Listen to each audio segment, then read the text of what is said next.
minutos. Ok. Daniela, você acha melhor falar sobre o encontro da semana que vem agora, no começo da reunião? Acho que deve falar agora, logo. Então, gente, estava combinado que na semana que vem, que é o último encontro do mês, a tool do mês seria sobre estratégias técnicas de anotação, né? Enquanto a gente está estudando um paper ou um texto, um livro, qualquer coisa assim. E o professor que a gente tinha convidado, que é o professor Afrânio da UFRJ mesmo, ele não vai conseguir estar na quarta que vem com a gente. Aí, em conversa com a Júlia, a ideia partiu da Júlia, aí eu acho que ela não está aqui hoje, então eu vou trazer a ideia dela para vocês, para a gente ver o que vocês acham.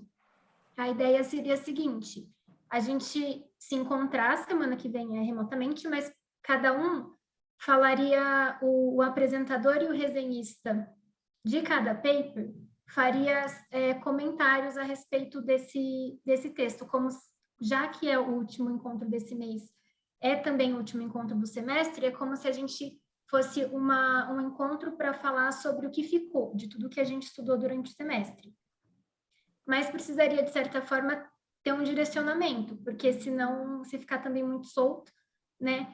Aí eu não sei. O direcionamento é o seguinte: eu fiz um curso uma vez da IBRO, que é uma Sociedade Internacional de Neurociência, e lá um dos professores era simplesmente o John Collins, que é o cara que escreveu The Neuron, quer dizer, um cara assim, super importante, né? Ele era um dos professores. Aí, sabe qual foi o curso que ele deu nesse negócio? Foi ensinar os alunos a falarem sobre a coisa mais importante da vida deles, quer dizer, o pensamento mais importante da vida deles, em 3 minutos. Então, ele ficou o tempo todo lá, trabalhando com cada aluno, para eles encolherem, até chegar numa essência em 3 minutos. O John Collins não está aqui, infelizmente, mas a gente pode se esforçar, entendeu? E ter um tempo mínimo para dizer o que foi a mensagem que vocês trouxeram, a coisa mais importante que a gente ouviu 2 vezes, né? Nós ouvimos na aula que vocês deram e depois na semana seguinte pela resenha, né? E as resenhas têm sido maravilhosas, revisitam tudo que a gente... Então, a gente teve 2 oportunidades de ouvir isso. Então, se a gente conseguir fazer isso, eu acho uma excelente ideia. Acho que a gente termina o semestre super bem. E também com uma habilidade de tentar encolher tanto assim, né, para 3 minutos. Acho que é muito bom, se vocês toparem. Aí seria assim, 3 minutos para o apresentador e 3 minutos para o resenhista? Eu não sei se o resenhista tem que falar, porque já é uma resenha. Eu acho que não. Eu acho que seria só para os apresentadores. A gente devia focar. Então, perdão, 3 minutos a gente tem que explicar assim, o que a gente apresentou. Achei que fosse para escolher o que a gente mais gostou e falar sobre o que a gente apresentou. Não. É o que vocês apresentaram, mas assim, o que ficou, né? mais importante mesmo, que a gente não pode esquecer, não pode deixar de ter. Então, assim, seria tentar responder o que ficou como mensagem ou como aprendizado do paper que eu apresentei. E responder em 3 minutos. Acho que seria algo assim, né? O que vocês acham? Eu adorei, para mim tá ótimo. Eu acho que só um dia antes ou no mesmo dia podia juntar todos os PowerPoints no PowerPoint, só para não ficar esse negócio de ficar trocando de computador. Isso é melhor mesmo. Isso daí ficaria bem melhor, porque senão vai ficar... Eu posso juntar os PowerPoints, vocês mandam todos até um dia antes para aquele e-mail dos alunos. Alguém ainda não sabe qual é o e-mail dos alunos? Você podia também botar, se você puder, botar o e-mail dos alunos aqui para mim, que eu ponho na página, que é melhor, que aí todo mundo se lembra. Tá? Se você tiver ele aqui, manda ele aqui que eu ponho. Aliás, essa ideia de ver mais ou menos todas as reuniões brevemente no último encontro, eu achei muito boa também. Muito boa, excelente.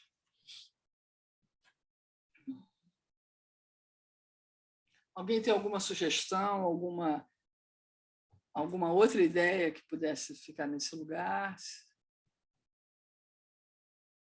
alguma ideia para melhorar essa ideia. Já foi dada, né? Mandar o PowerPoint antes, eu acho que é uma coisa muito importante, que como vai ser rapidinho, se a pessoa não fizer isso, se a gente tiver que na hora ver essa coisa de PowerPoints, né? Vai complicar bastante. Aí eu já coloco o e-mail de novo aqui no chat, e aí todo mundo manda até um dia antes, eu junto tudo e posso ficar apresentando. Ah, que bom. A única coisa que eu queria saber, mais a título de curiosidade mesmo, é esse professor, o professor Afrânio, ele vai poder ter uma reunião com a gente depois? Porque eu fiquei curiosa, vocês falaram tanto do que ele tinha passado para vocês, que eu fiquei curiosa para saber como é que é. Então, ele falou que ele pode, mas teria que acertar uma nova data. E até na resposta dele, ele disse que ele queria entender o que a gente gostaria de ver. Se era, assim, a prática dele, fazendo as anotações, como se fosse uma forma de exemplo, ou uma aula sobre isso. Aí a gente também teria que decidir isso, né? Mas por hora, assim, do que ele escreveu, a vida dele está um pouco, assim, complicada por questões pessoais, e aí ele não Eu acho que a gente pode tentar já marcar ele para a última quarta-feira do mês de setembro, né? A gente pode fazer com bastante antecedência, que ele já põe na coisa dele. Mas e aí a resposta que você deveria dar para ele é que eu acho que a gente deveria querer os dois. Ele dá a teoria de como é que ele anota, já que é isso que chamou a atenção de alguns alunos, e ele também dá um exemplo com as próprias anotações dele, né, que são interessantes, principalmente porque não são da nossa área, aí a gente vê uma coisa diferente também, é legal. Só que, Anela, eu acho que já tem coisa para... Só se a gente tirar para a última semana do ano inteiro, quer ver? Ó? Em setembro, a última quarta de setembro seria a Maiara falando sobre como melhorar a escrita acadêmica. Mas a Maiara pode falar em outro dia. Tira ela desse dia, põe ele que eu acho que fica melhor a gente, porque ele é de fora, né? A Maiara pode entrar em qualquer outro dia. Tá? Maiara pode dividir a próxima com uma pessoa, né?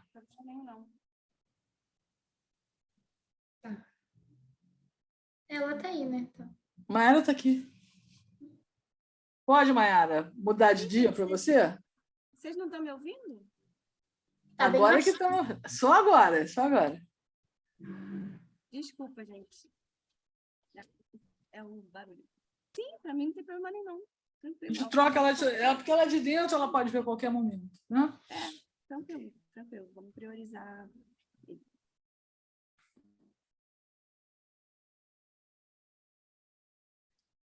Ou a gente faz uma dupla, né? 2 pessoas apresentando na outra de outubro, ou a gente empurra todo mundo para frente. Vamos ver como é que fica melhor. Depois a gente fala disso, tá, Esther? Tudo bem. Tá ótimo. Então, quem é o nosso desenhista hoje? Eu. Habilita o negócio de tela aí, por favor. Compartilhamento.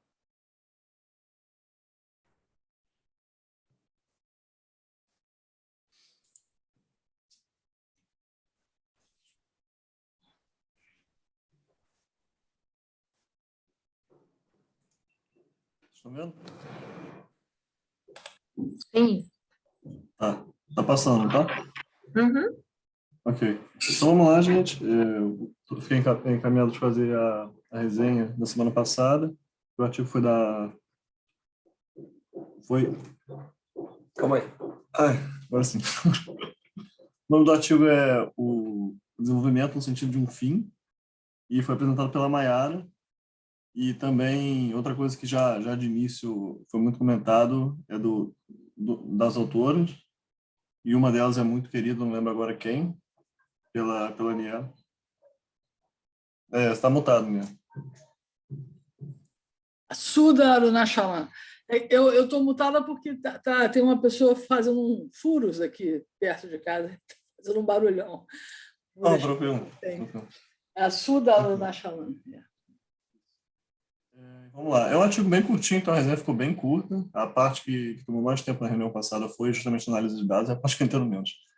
Vamos lá. Então, a primeira coisa que a gente tem que entender em relação ao artigo é quando você está falando de passado em inglês, você tem 3 jeitos de você falar alguma coisa no passado. Né?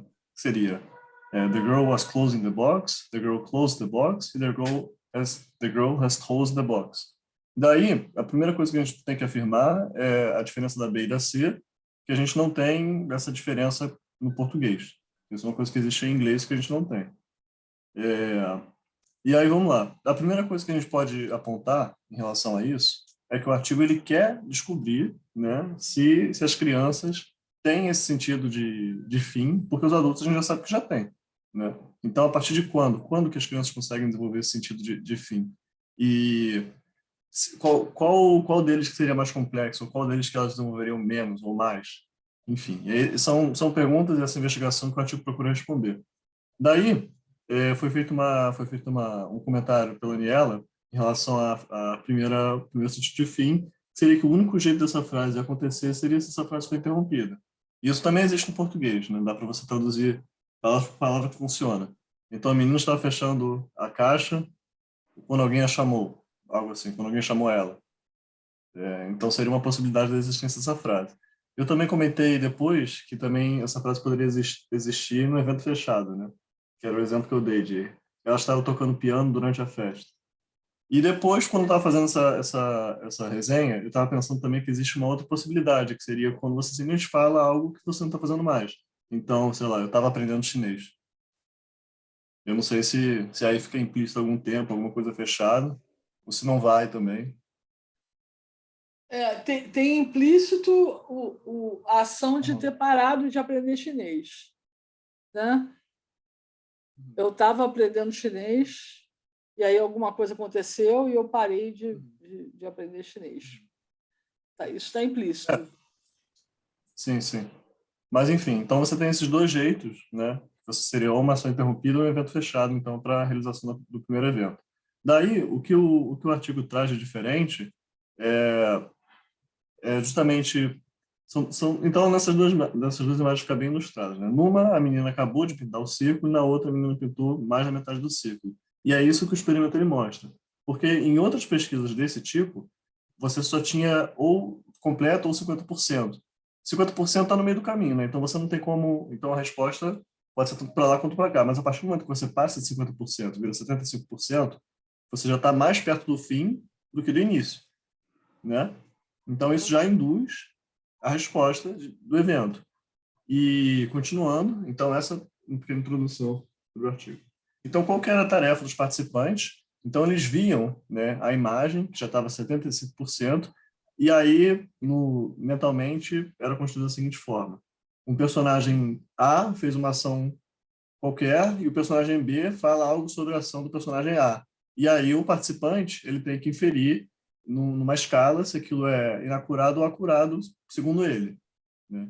Agora, o grande lance também, outra coisa que foi apontada pela nossa reunião, foi justamente nessa metodologia de dizer inacurado e inacurado.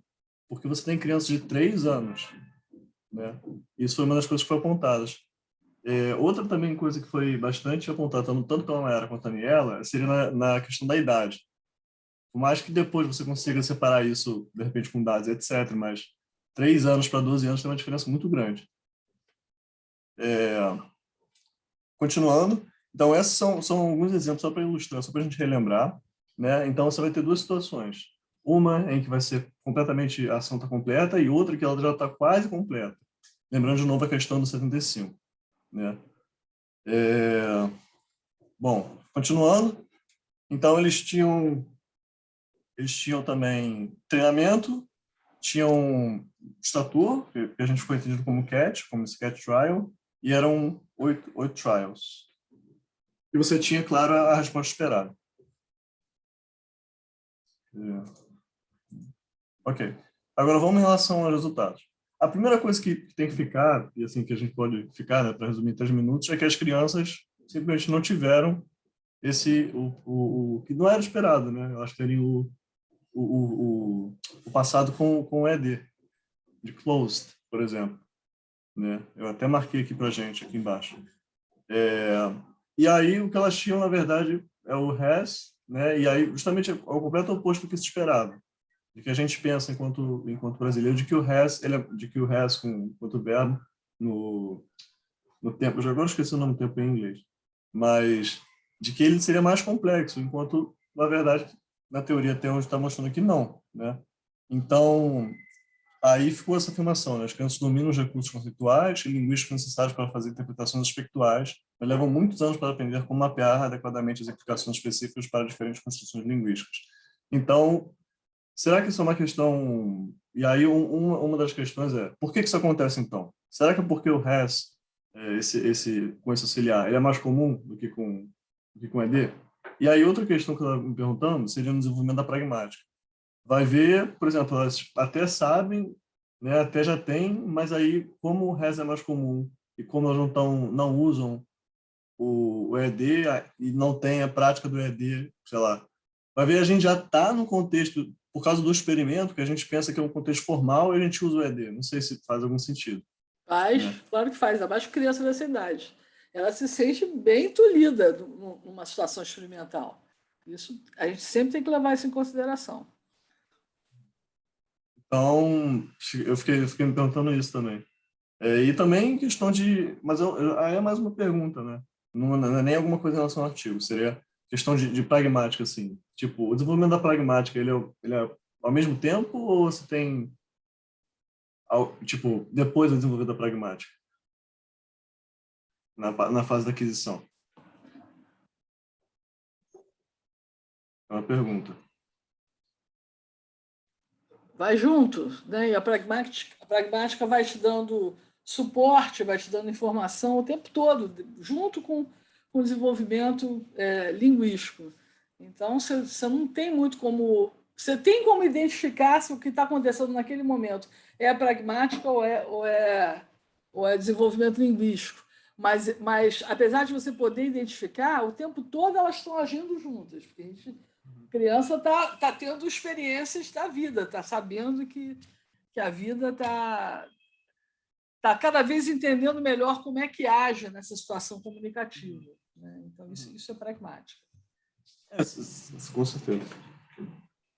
É basicamente isso, gente. Então, o que fica para a gente é justamente essa questão desse resultado inesperado do passado de closed e has closed. O closed, as crianças não tinham ou não demonstravam. E é basicamente isso. Deixa eu perguntar uma coisa para vocês. As coisas que a gente vai apresentar em setembro já estão marcadas todas elas, Stephanie? Já estão todas elas marcadas? As nossas apresentações de setembro já estão marcadas? Você diz quem vai apresentar paper? Deixa eu conferir, mas eu acredito que sim. Sabe por quê? Volta para aquela página, Bernardo, por favor, que estão os exemplos. Aquela, não é essa, não. Uma que essa, não? Não. Essa daí. Essa. Eu olhando aqui agora, na vez passada, não me bateu esse negócio. Eu não sei nem se a Mayara conhece. Você conhece, Mayara, um paper do cara chamado Reichenbach? Conhece um alemão? Não, falando assim, não. Ele é um cara que ele está vivo, mas ele já é bem velhinho. Ele que foi a pessoa que pensou e destrinchou melhor esse negócio. E tem um aspecto dos tempos que ele faz que é muito maneiro, que é o seguinte: ele põe, por exemplo, um retângulo, e aí ele explica que um tempo você não vê o final do retângulo, porque você sabe que aquilo está sendo preenchido o tempo todo, mas você não sabe exatamente quando ele está terminando. O outro, você tem a dimensão do final do retângulo, mas você não sabe se o retângulo é fininho ou se é grande. São dimensões geométricas assim de cada um desses tempos. Na verdade, você poderia até usar todos os três tempos aqui na mesma situação, mas o que você vai estar passando para quem está te ouvindo são aspectos diferentes dessa geometria. E é interessante ver isso, entendeu? Por exemplo, no 1, que The Girl Was Closing the Box, necessariamente tem uma interrupção. Isso até que eu falei, eu não sei porque que eu não lembrei dele, porque essa informação é uma informação super Reichenbach, essa coisa aí. Esse tempo A, The Girl Was Closing the Box, ele não é um tempo simples, não é. Tem 2 verbos aí. O que pode acontecer é serem 2 verbos iguais. Ser closing e closing, e você não diz o segundo, porque o segundo é igual ao primeiro. Mas que tem os 2, tem 2. Na cabeça do falante, quando ele fala The girl was closing the box, você tem uma outra sentença que pode ser assim: when the boy was jumping in the pool, por exemplo. Então, você pode fazer isso. Ou você pode usar a segunda frase com ing, ou você pode usar a segunda frase com ed. Não, perdão. Cadê? Você pode falar the girl was closing the box while the boy was jumping in the pool. Ou você pode falar the girl was closing the box when the boy jumped in the pool. Você pode fazer isso. Ou a segunda frase ou pode ser um ing ou pode ser um past simple, mas que ela está lá, ela está. Já a B e a C é uma frase só, mas tem implícito alguma coisa assim, adverbial que quase que marca um segundo evento também, só que é um evento que foi diminuído na sua proporção de evento para ser um lugar no passado, alguma coisa adverbial que aconteceu. Então, eu acho que seria interessante, logo nos primeiros dias, se fosse possível, a gente eu apresentar o Reichenbach para completar isso aqui, sabe? Eu acho que talvez ficasse didático. Eu coloquei no chat nela como que a gente está em setembro, se você quiser ver. Daniela, fiquei super curiosa para conhecer tudo. É legal, é bacana. Eu acho uma ótima ideia. Então, talvez pudesse ser nesse dia 14 aí, né? Que a Olivia está sem texto. Ou ela já tem um texto? Então, eu não recebi nada. Eu tenho, eu mandei por e-mail. Ah, tá. Então não. Então, vamos ver qual é o primeiro lugar que você me arruma aí, Estel. Eu vou deixar isso aí para você.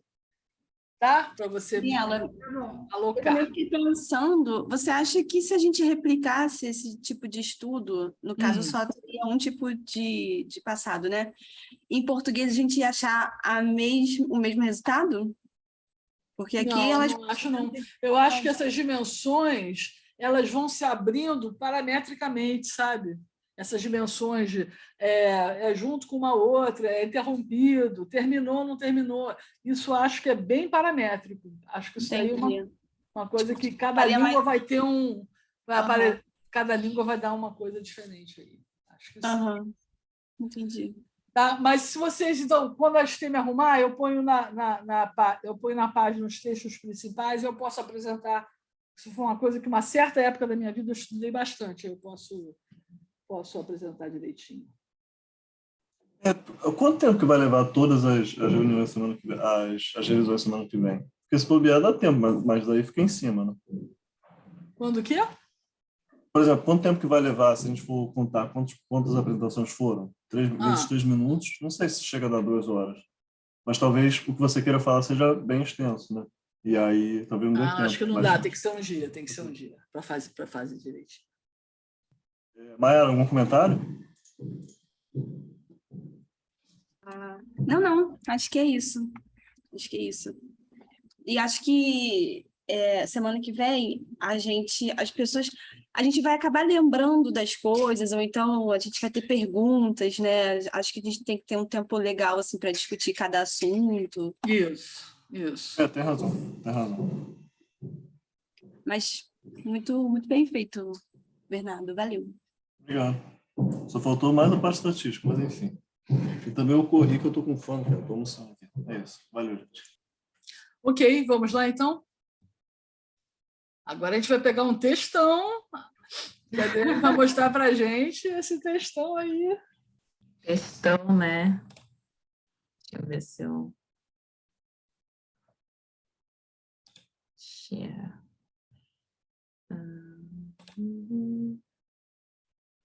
Deixa eu ver aqui. Vocês estão me ouvindo? Sim.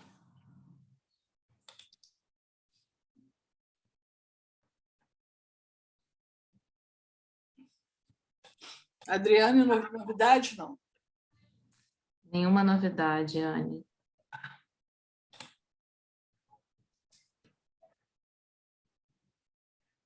Deixa eu ver aqui.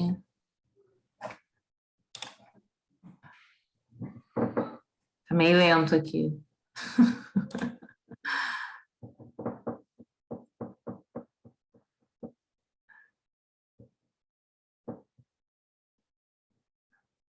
Vou jogar vocês para cá. Vocês estão vendo? Sim. Tá passando? Tá passando. Show. Opa, e agora para voltar? Meu Deus. Aí. Tem aí embaixo, tá vendo? Embaixo tem uns... Ah, tá. Show. Vamos lá. Então, vamos lá, pessoal. Boa tarde. Como a Daniela falou, é um textão. Eu espero conseguir passar tudo que o texto, né? Tantas informações que o texto tem. Se eu não conseguir, eu peço já desculpa. Mas, pelo menos, acho que a base eu vou conseguir, sim, passar para vocês. Então, o título é Experimental Syntax in the Variation of Violence Effects in English and Italian. Então, o experimento sintático é a variação dos efeitos de ilha em inglês e no italiano. Por que eu escolhi esse texto? No final de 2020, se não me engano, que eu fui conhecer o assunto, né, sobre ilhas sintáticas, e eu achei muito difícil.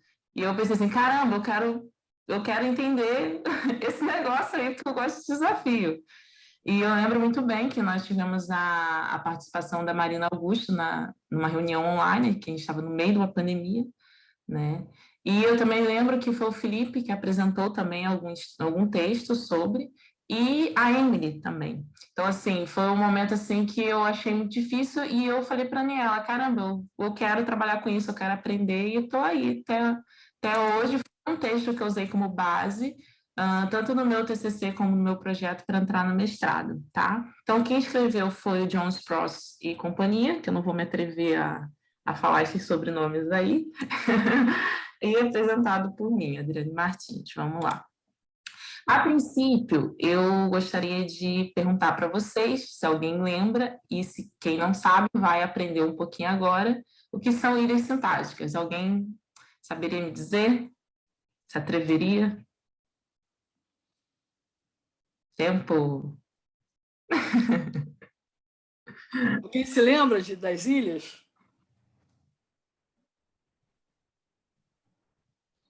É como se fosse algo assim que você não desmembra, né? E aí você tem uma barreira. Isso. Ponto para a Steph. Você não pode mover, não é? Você não pode separar, uma coisa assim. Ponto para a Mayara.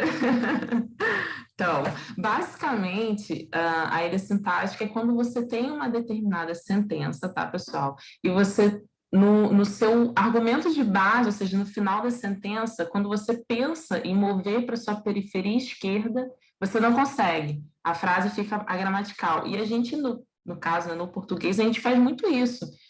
Pegar o argumento de base e jogar lá para a periferia esquerda para formar a pergunta, mas nem sempre isso é possível. Então, uma ilha sintática refere-se a um domínio sintático do qual seus constituintes não pode ser extraído. Em outras palavras, né, uma outra característica, uma lacuna dentro de uma ilha não pode ser preenchida por um antecedente fora dessa ilha, e foi descoberto pela primeira vez por Ross em 1967. Você vai dar um exemplo? Vai. Sim. Como exemplo, eu trouxe aqui para vocês. Ana comprou que carro? Né? Maria perguntou se Ana comprou que carro. Repare que o argumento, né, de base ele nasce lá no finalzinho da sua sentença. E se eu jogar ele para a minha periferia esquerda, nesse caso, fica tranquilo. Que carro Ana comprou? Que carro Maria perguntou se Ana comprou? Até aí tudo bem. Mas há alguns casos que esse movimento não é possível, que é o que chamamos de gíria sintática, como exemplo a seguir. Que carro Maria encontrou a Ana que comprou? Né? É um caso de uma relativa. Né? Por que a Maria perguntou que a Ana comprou um carro? Então, aqui nós temos um exemplo de gíria sintática, na qual, ao pegar esse argumento lá do finalzinho e jogar para a nossa periferia esquerda, fica agramatical. Bom, aqui, deixa eu jogar. Volta umzinho. Volto. Nesse B, não foi nem lá de baixo inteiro. Foi da metade, tá vendo? Foi um movimento curto. E não pode fazer esse movimento curto. Não dá para fazer.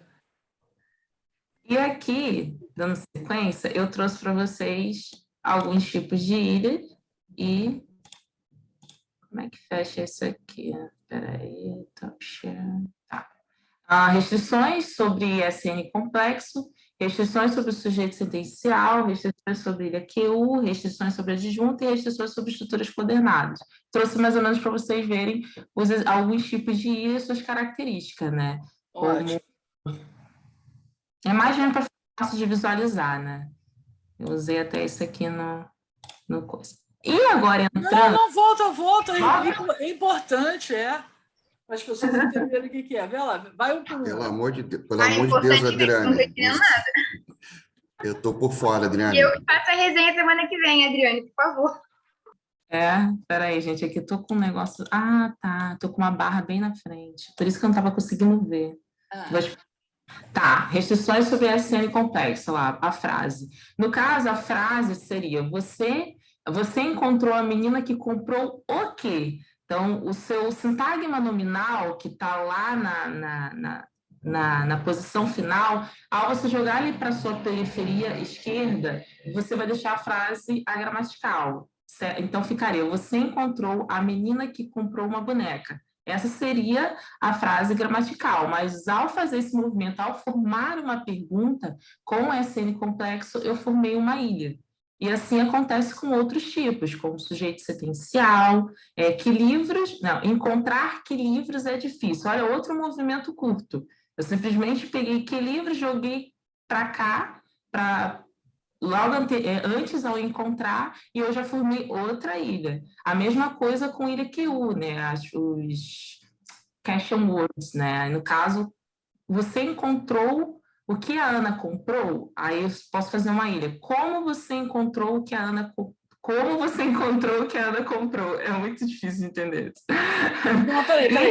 Esse aqui do você. Você encontrou o que a Ana comprou? Então, primeiro eu tenho, a Ana comprou o quê? Aí eu pego esse o quê daqui, eu não sou obrigada a ficar com ele no final. Eu posso botar ele para o início e eu estou satisfazendo no início uma coisa que é simplesmente eu estou dando uma atenção maior para o meu interlocutor. Na minha cabeça, eu penso, a Ana comprou o quê? Mas como o meu interlocutor, quando eu ponho o quê, quer dizer para o meu interlocutor que ele vai ter que me dar uma resposta, então para facilitar a vida dele e para chamar ele para a vida, para chamar ele para a pergunta que eu estou querendo fazer, então eu pego esse QU perguntador que estava ali no final, que a Ana comprou o quê, e eu ponho ele para o início. Tudo bem, o que a Ana comprou. Essa é a sentença interrogativa mais comum da gente encontrar no português, é quando o que está vindo na frente. E aí você ainda pode botar uma outra depois, né? Você pode ser assim, você encontrou o que a Ana comprou, né? Aí eu ainda posso fazer uma pergunta sobre a forma como você encontrou o que a Ana comprou. Seria, como você encontrou o que a Ana comprou? Que aqui está dando um asterisco. Como você encontrou a Ana comprou gramatical? Fala de novo. Então, para mim, fica gramatical. Eu não sei por que é o asterisco. No como você encontrou o que a Ana comprou. Porque ela está puxando, esse daqui, ela está puxando lá de baixo. Você encontrou o que a Ana encontrou como? Como? O que a Ana comprou como? Então, esse como está perguntando a forma Além de perguntar o que, a gente está querendo perguntar a forma como a Ana comprou. São 2 perguntas em relação a comprou. Isso não pode. Não tem condição. Ah, tá. Eu achei Não que tirando daqui de baixo. mostrar. Se você fizer isso, eu necessariamente entendo que o como tem escopo sobre o encontrou, não o como tem escopo sobre o comprou. Tá? Uhum. Alguma dúvida mais, gente, sobre essa questão da LQU? Não, a gente tem que descer. Vamos descer todos eles. Não, estou falando sobre a LQU. Não quero dar os exemplos. Dá os exemplos, senão a pessoa bora. Dá os exemplos. Outro exemplo. Adjunto. Né? Você encontrou o seu amigo depois de ler que livro? Aí se eu jogo que livro lá para frente, que livro você encontrou o seu amigo depois de ler? Nossa, fica muito estranho. Essa não dá. Eu não Essa consigo. não dá. Não consigo. E por último... Professora, eu tenho uma pergunta.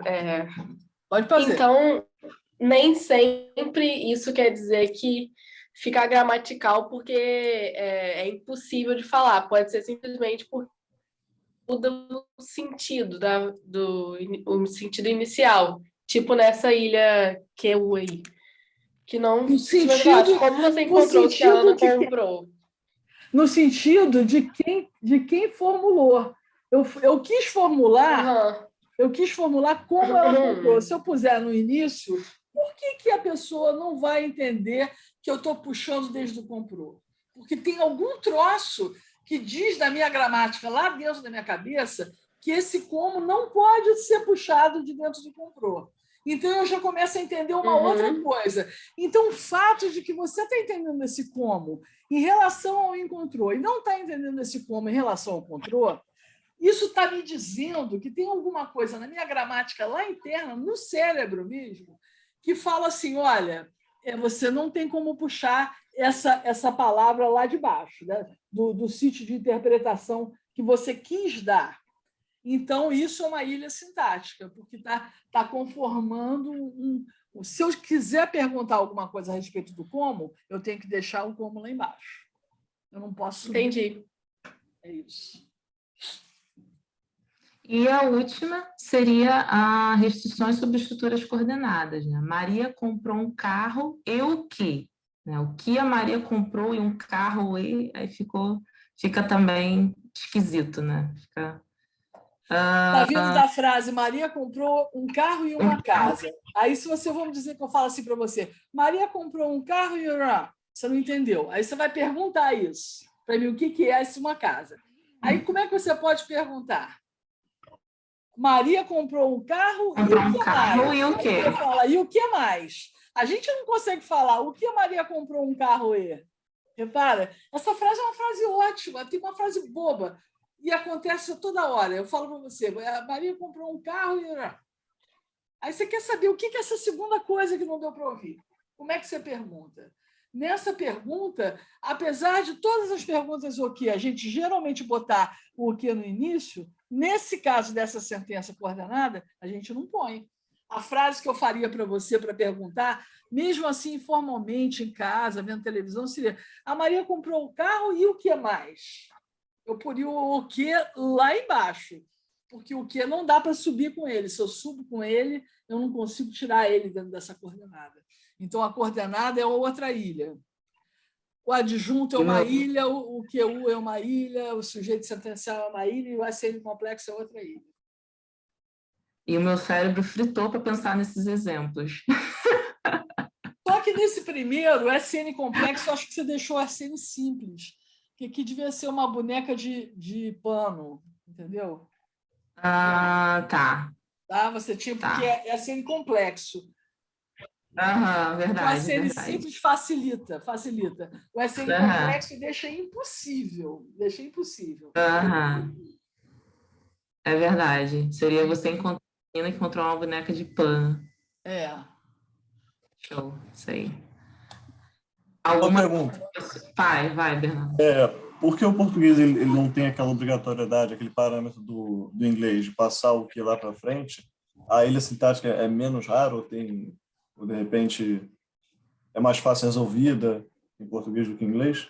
Que boa pergunta. Conta aí para ele. Deixa eu pensar.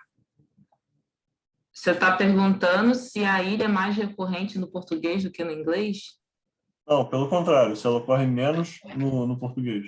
Porque o português não tem essa obrigatoriedade do parâmetro de mover o WH lá para cima. Acho que ela é menos recorrente, né? No português? Ah, Não. Não ocorre, né? Se a ilha sintática gramatical não ocorre, né? Não ocorre? Não, ocorre. Ocorre? No não, português? mas ela ocorre com mais frequência ou com menos frequência? É isso que ele está perguntando. Não, ela ocorre com mais frequência, porque justamente quando você tem os parâmetros do inglês que você adianta também parte gramatical dela lá para frente, aí você tem menos restrição sobre a ilha sintática do que no português, que realmente tudo que você tem do verbo está lá embaixo no verbo. Você não passa aquele auxiliar para trás, como você... Em inglês você vai ver, vai ser mais fácil, menos restritivo do que no português. Em português, a ilha sintática existe mesmo, bem claramente. O contrário. Adriane, um segundinho antes de você passar. Essa questão de ilha sintática, então, ela é referente a perguntas, né? Porque a gente está formando a pergunta que a gente não pode mover. Sim. Tá. Obrigada. Mais alguma dúvida? Posso... E ela está também na interseção entre a sintaxe e a semântica, porque você está puxando uma coisa que tem um significado, né? Então, está dizendo assim, olha, esse significado ele não pode ser interpretado em uma outra parte da sentença, que é uma parte sintática. Então é um tipo de... Você estudar isso é você estudar a sintaxe junto com a semântica. É uma coisa bem complexa, bem difícil. Que mostra exatamente o ponto de encaixe dessas duas facetas da linguagem, que é a sintaxe e a semântica, entendeu? Você está mexendo com as duas. E, ao mesmo tempo, o que é difícil é muito bonito, né? Eu acho. Acho que é uma loucura, né? Mais alguma dúvida? O iniciativa eu penei, tá? Mas eu achei muito... Mas eu gostei bastante. Muito legal. É bem legal, realmente. Vamos lá, então, pessoal. Quem foi que falou pra gente numa reunião sobre ilha sintática exclusivamente? Quem foi a convidada? Você lembra? Foi a Marina Augusta. Ah, sim. Olha, tem lá no... Isso, fala. Lá no site do ACESIM, tem, nas reuniões de 2020, tem o PowerPoint que ela apresentou, inclusive muito bom, traz assim uma base dos conceitos que envolvem ilhas sintáticas, né, as propostas que foram feitas ao longo dos anos, e tem também alguns papers de suporte para você entender mais ilha sintática. Então... E tem a aula dela, tá lá a aula. Tem a aula dela. A aula dela inteira lá. Vale a pena ver. Ela é excelente professora e é especializada em inglês. Já vi umas 10 vezes. Ainda estou assim. Vamos ver de novo, Adriane. Vamos lá. Então, agora a gente vai entrar de fato no artigo agora, que vocês já estão expert em ilha sintática. Então, o objetivo do artigo é justamente explorar a utilidade de técnicas experimentais na investigação da variação sintática a 4 tipos de ilha. WA, weather, que é o C, tá? NP complexo, sujeito e adjunto, e 2 tipos de dependência, dependência WH de orações interrogativas e dependência de orações relativas. Isso tanto no inglês como no italiano. Aí você se pergunta, por que o inglês e o italiano, né? Porque o Rees, em 1982, afirma que são línguas que sofrem variação, ou seja, por exemplo, no inglês não tem o padrão pro-drop, enquanto no italiano tem. Então, há uma variação cross-linguistic entre essas duas línguas.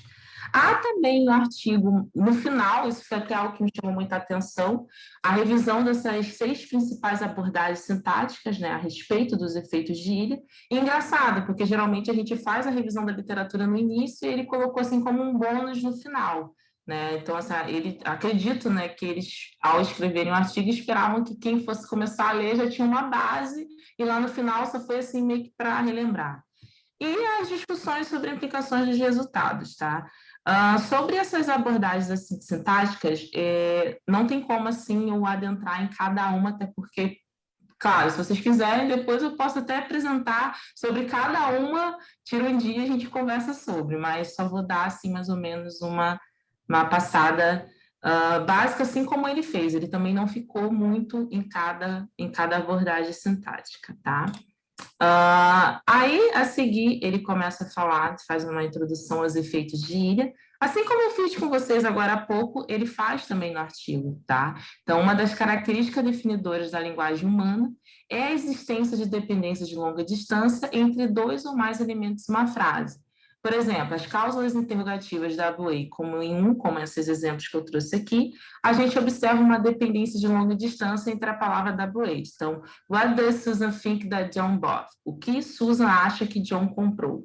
Beleza. Assim como a seguir, o que Sarah acredita que Susan pensa que John comprou? Então, são frases que não têm ilha sintática, tranquilo. Outro exemplo também, o que Bill afirma que Sarah acredita que Susan pensa que John comprou. Apesar de parecer meio confuso, né, o que Bill afirma que Sarah acredita que Susan pensa que John comprou, não está gramatical. Tá? Não, repara uma coisa, que o problema não é o quê dessa sentença. O problema é você guardar que Bill afirmou, que a Sarah acreditou e que a Susan pensou. Mas você vai indo nesse negócio, nessa parte, quando chega John comprou, apesar do o que está lá longe, você sabe que o que está perguntando, o que você está querendo saber, é o que John comprou, por alguma razão. Entendeu? Você vai dar essa volta toda, você só quer saber o que... O problema é que aqui tem um material interveniente longo que está tipo, atrapalhando a tua memória. O problema é de memória, não é sintática. Uhum. Então, você consegue extrair ainda John comprou o quê? Né?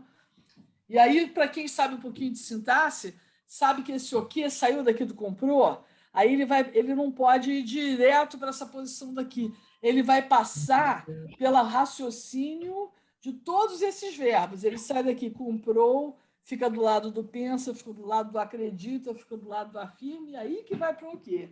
Lá atrás. Então, ele anda isso tudo aí. Ele vai passando, vai posando em todos esses puleiros aí até chegar lá no final. Cada vez que ele passa por um verbo desse, o significado de John comprou é reeditado, entendeu? Vai se reeditando.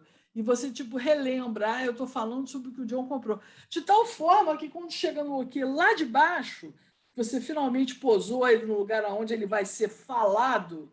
Quando você fala o que Bill afirma que Sarah acredita que Susan pensa que John comprou, nesse momento que você fala comprou aqui, você fala assim, aquele o que tem a ver com esse comprou. Ele está perguntando o que John comprou. É isso que ele está perguntando. Você reedita para o último. É fácil de fazer isso. Né? Mas eu acho que se a gente ouvir essa frase assim numa conversa, a gente vai virar para o outro e vai falar o quê? O quê? Que repete de novo. Vai dar aquela bugada de... Aí que tá esse ponto que você falou agora, é o ponto mais importante da gramática gerativa, sabe? Que é o seguinte, assim, essas coisas que você está forçando a sua interpretação não são uma coisa natural. Mas o que as pessoas às vezes se esquecem é que para você conseguir entender, sem usar EEG, sem usar experimento, sem usar ressonância magnética, sem usar nada dessas coisas que na época que o Chomsky começou, ele só tinha a cabeça dele e a secretária que estava ali do lado, que ele perguntava as coisas para a secretária, era só a mesa dele, a cabeça dele e essas perguntas que ele fazia. Você tem que pensar coisas que quase quebram o teu sistema, mas não chegam a quebrar. Então, essa frase aqui, o que Bill afirma que Sarah acredita que Susan pensa que John comprou, quase quebra o teu sistema, mas não quebra. Você está lidando assim Seria igual, a mesma coisa, se você estivesse estudando a capacidade pulmonar de uma pessoa, não adianta você testar se 20 segundos ela consegue ficar sem respirar. Você tem que deixar a pessoa ir até o ponto que ela não consegue mais ficar. E aí você vai saber, aquele paciente não consegue respirar a partir do 1 minuto e 20 segundos. Né? Você tem que explorar o máximo da capacidade dele. Era isso que o Chomsky fazia. As frases eram esquisitas, como essa frase daqui, que não é uma frase que você recebe no dia a dia, mas é uma frase que faz com que você consiga testar até onde vai o sistema sem ele quebrar. Porque aí eu fico sabendo, fico entendendo que um SN simples como uma casa, né, que seria assim, João comprou uma casa, né? Aí eu vou testando aqui o que o Bill diz que eu faço uma coisa dessa enorme, né? Eu vou até o final com ela, porque eu quero mostrar que com uma casa, que é um SN simples, eu tenho a possibilidade de esticar bastante isso e o processamento mental ainda vai funcionar. Então, o Chomsky trabalhou sempre pelas bordas do que seria aceitável e do que não é aceitável. Assim que ele escreveu todo o trabalho dele. Agora, quando a gente tem formas de testar de uma forma completamente diferente, a gente testa sem que a pessoa saiba que a gente está testando, a gente testa usando aparelhos diferentes que olham, por exemplo, a eletricidade cerebral ou a forma como o sangue está chegando nas... Aí a gente não precisa disso mais. A gente pode usar sem quebrar o sistema, pode usar fazendo com o sistema no meio do caminho, porque a gente aí vai ter uma diferença dentro do cérebro, que é muito diferente de antes. Antes a gente não tinha essa possibilidade. Então, ele só podia trabalhar com sentenças que ficavam nessa borda tão incômoda. Isso foi um grande momento, uma grande coisa para as pessoas criticarem a teoria gerativa, porque ficava... As pessoas sempre diziam assim, não, ele trabalha com umas sentenças que nunca ninguém fala essas sentenças. Pois mas é justamente isso. Ele está trabalhando com frases que ninguém fala mesmo, para ver o que acontece. É para pensar, né? Porque se você pode pegar essa sentença aqui e dividir ela em 3, é claro que você vai usar ela em 3, mas não quer dizer com isso que o teu cérebro não consiga processar. Né? Se você está interessado em saber como é que o cérebro processa, você tem que ir para as bordas. E é o que ele fez. Desculpa a interrupção. Não, que isso, pode interromper à vontade. Então, embora as dependências de longa distância sejam irrestritas em relação ao comprimento medido em número de palavras, como essa última aí, que tem um comprimento enorme, ela é possível, né? Só vai dar uma bugada no nosso sistema. E o paper, nesse momento, ele faz mais ou menos a mesma coisa que eu fiz com vocês lá no início. Ele lista tipos de gírias sintáticas, né? Mostrando que parece haver restrições sobre os tipos de estrutura que pode conter a posição do intervalo como em 2. Como lá no paper está escrito 2, eu coloquei 2 aqui. Então, a gente tem como exemplo Whether Island, que seria o C, né? O que você quer saber se John comprou? Você tem o NP complexo, acho que aqui ficou complexo, né, Anne? Deixa eu ver. O que você fez? Afirmação de super complexo, super complexo. Aqui ficou complexo. A sentença. Ilha de sujeito, né? O que você acha que o discurso sobre interrompeu o programa de TV? Nossa, pera, até eu buguei aqui. Você acha que o discurso sobre o que interrompeu o programa de TV? Seria assim. A ilha de adjunto. O que você se preocupa se John comprar? Você se preocupa se John comprar o quê? Aí vem as cláusulas, né? Ilhas de cláusula relativa. O que você conheceu o cientista que inventou? Você conheceu o cientista que inventou o quê? Ilha de sujeito sentencial. O que John escreveu ofendeu o editor?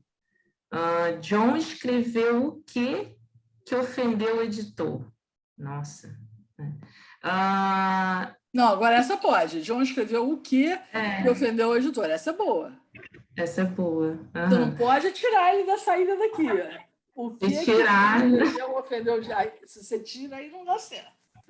Uhum. A gente, quando vai falar, a gente fala assim, o que o John escreveu que ofendeu o editor? Essa tá ótima. É verdade. A gente até pode botar um foi, né? O que foi que John escreveu que ofendeu o diretor?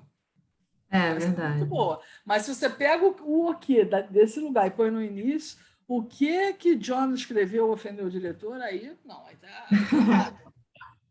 Aí tá errado. Aí não tem como você interpretar isso. É verdade. Outro exemplo seria a estrutura de ilha coordenada, como o outro exemplo também, igual eu dei lá no início. O que John comprou uma camisa e... Né? John comprou uma camisa e o que mais? Né? Uhum. E o Left Branch Island. Qual John emprestou, né? O certo seria, John emprestou qual livro? Aí, quando você pega o qual e joga para a sua periferia esquerda, já também vira uma ilha. Nossa, é muito interessante esse último aqui. John, uma coisa tão simples, um movimento tão próximo e já fica gramatical. Você tem que subir o book junto. Se você não subir o book, não dá. Ele faz uma ilha lá embaixo, ele prende. Qual livro John emprestou? Deixa eu ver o que mais aqui. Bom, aí a seguir, ele apresenta também que os mesmos efeitos que vimos anteriormente surgem crucialmente com vários tipos de dependência de longa distância. Então, ele apresenta para a gente a causa relativa, né, as frases com relativos. Eu gosto do carro que você pensa que João comprou. E como exemplo gramatical, ele apresenta para a gente: eu gosto do carro que você quer saber se John comprou. Essa para mim dá boa. Essa não dá ruim para mim. Eu também achei que ficou mais suave do que os outros exemplos. I like the car that you wonder whether John bought. I like the car that you wonder. Isso aí não é por causa do parâmetro do objeto nulo, que aí você ficaria subentendido que tem um it, você estaria reaproveitando o it. E aí em português você tem um o que ali que está nulo e você está pegando o ponto.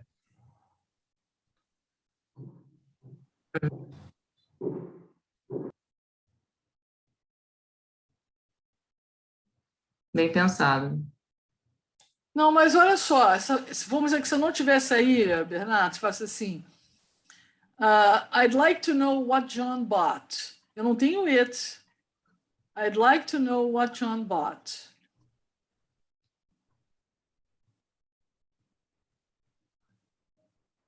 Não é por causa disso, não.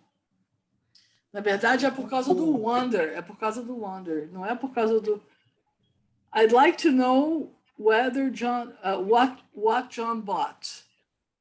Agora, se eu ponho o weather, I'd like to know whether John... porque o weather, ele tem uma continuação que é se ele comprou ou não. Se ele comprou ou não. So, I'd like to know whether John bought... Aí, nesse caso, John bought it or not. Aí eu sou obrigado a botar um it, por causa do weather. Agora vamos ver em português. Eu gosto do carro que você quer saber se João... é isso mesmo. O Bernardo está certo. É por causa... É isso mesmo. É isso mesmo, João. É por causa do it, é porque em inglês eu não posso com C, eu não sou capaz de manter coerente se eu manter gramatical se eu não tiver o it. Porque o weather me obriga a preencher aquela posição lá. Você está certo, Bernardo, é isso mesmo. Outro caso seria de topicalização. Não sei quem comprou a maioria desses carros, mas acho que aquele carro que João comprou. Aí, como a gramatical, eu sei quem comprou a maioria desses carros, mas aquele carro, me pergunto se John comprou.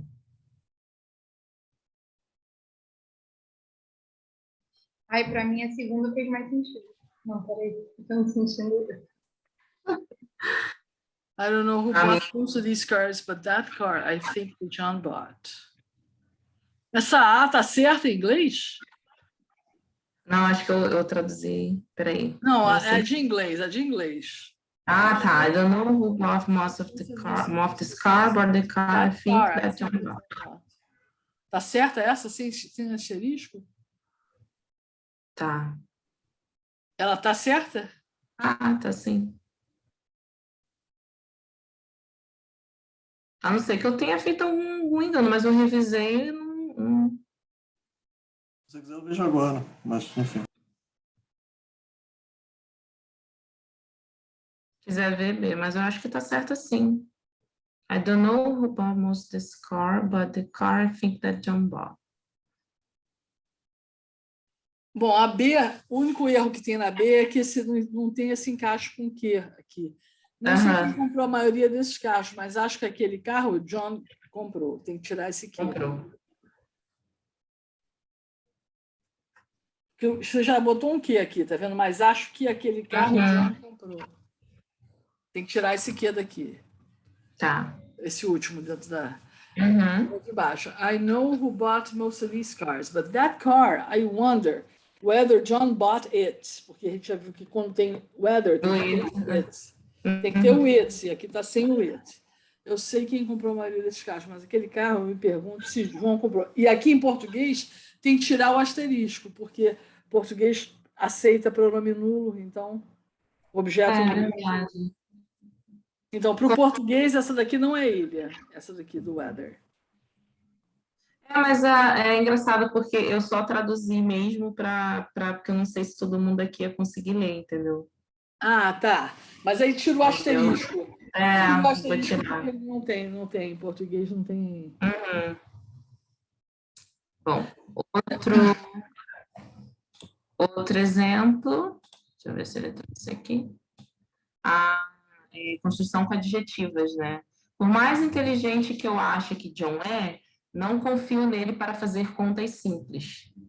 E a gramatical ficaria: embora eu me pergunte se John é, confio nele para fazer contas simples.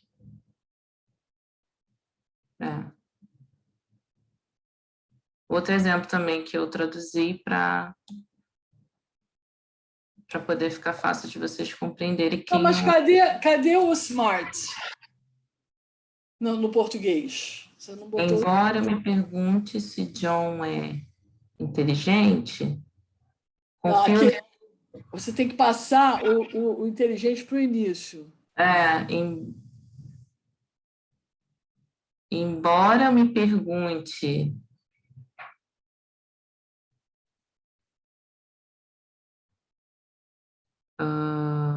embora eu me pergunte...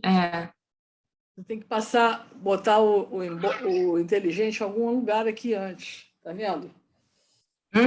Tô vendo. Embora inteligente, eu me pergunto se João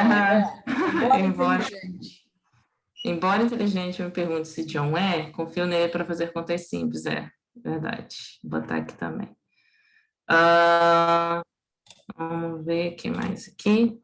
Esse aqui foi um meme que eu coloquei, porque eu sabia que nesse momento talvez as pessoas já estavam com a mente em outro lugar.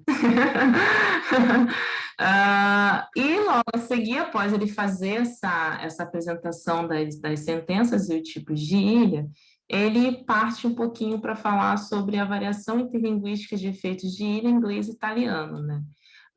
Então, ele fala que o estudo sobre efeitos de ilha italiana de Risi, 1982, ou seja, a base, né, de todo o estudo, e o Risi observou que o italiano não exibe o mesmo conjunto de efeitos de ilha que o inglês. Né? Enquanto o inglês exibe WA, NP complexo e ilha de sujeito, como a gente viu agora há pouco, o italiano apenas aparece exibir ilhas de NP complexo. Porém, o Risi, lá na época, ele não investigou as ilhas adjuntas. E com isso, hoje, né, caso alguém se interesse, já há experimentos atuais que mostram que o italiano também parece exibir as adjuntas. Aí lá no artigo tem lá a opçãozinha, se você quiser ver também esse autor, Stefanov, 2007. Então, com isso, né, como o italiano levanta a possibilidade de variação entre formações de orações interrogativas, WA e relativas, né, por isso os autores propuseram investigar ambas as construções nesse estudo, construindo tanto WA Islands para as relativas, com palavras, com WA complexa, e também com ilhas com dependências WA, com o C em inglês, que seria o weather, e o C em italiano. Tá? A seguir, eles apresentam, né, como eles fariam, né, qual o pensamento que eles levariam para conduzir esse experimento, né? Então, isolando os efeitos de ilha com o planejamento fatorial. Essa parte, para mim, foi a mais difícil de entender o que seria esse planejamento fatorial, mas vamos lá.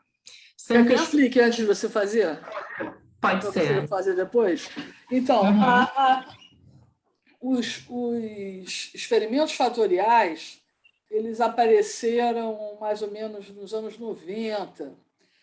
E isso queria dizer o seguinte, você pensava em fazer um experimento e você pensava ele com 4 ou 5 condições e você pegava uma condição e distribuía para algumas pessoas fazerem, outra condição para outras pessoas fazerem, outra para outras pessoas fazerem, e você garantia que essas pessoas, cada uma que ia fazer uma condição, era uma pessoa parecida com a pessoa que estava fazendo o teste da outra condição. Então, vamos dar um exemplo concreto. Você queria estudar a 8ª série, adolescente de 8ª série, tá? Criança de 8ª série.